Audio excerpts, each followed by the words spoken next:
Welcome back to Wisdom of the Agility Leader. Nick, your third question. You gave us some great talk about assessments and how we can assess people, but can you provide an example of an organization who successfully applied either both individual leadership agility or organizational agility? Stephen, I'll be glad to share with you, and they'll be happy to let me share this with you as well. It was Turner Broadcasting. It's now known as Warner Media. It's been acquired by AT&T, but for the past 5 years, we were working with them on helping with their agility transformation. Warner, and you'll recognize, well, in this case, let's refer back to Turner Broadcasting. You'll recognize Turner primarily through a number of its brands like CNN, yep. For example, is a good example. They were really being disrupted a lot by the digital disruption that was going on. So not only were they focused on the technology to enable them to deal with the digital disruption, but also it meant behavioral change, leadership, leading the effort in that. So one of the things that we did with them to help in this transformation is that we worked directly with their high potentials. Every single year for the past 5 years, we took about 40 of their high potentials. These were the high potentials that typically were vice presidents and above, heads of business units that ranged anywhere from 25 people to several hundred people. And the idea was, how do we build in capability and present this information and valuable information and data back to them?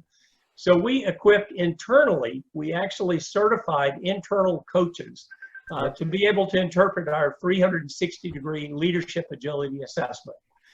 And in part of that process, that became integral to the training program that they had, these high potentials had, which is a 3-day program. And then they provided the feedback, the typical things that you would do, in a coaching effort, so that the leader had specific feedback about his or her strengths and had a development plan built for his or her own leadership development activities. Subsequent to that, about 6 months later, we administered the organizational agility profile at each business unit. So now you already had a motivated and energized business unit leader, one of these high potential leaders, who understood it personally, but also was now delivering that and working within each of his or her business units to gain their insights in terms of the organizational agility needed in order to transform. So what the organization did is really leverage both the individual leadership agility combined with organizational agility to truly bring about their agility transformation. I think most organizations have to do that anyway. They can't do it in isolation.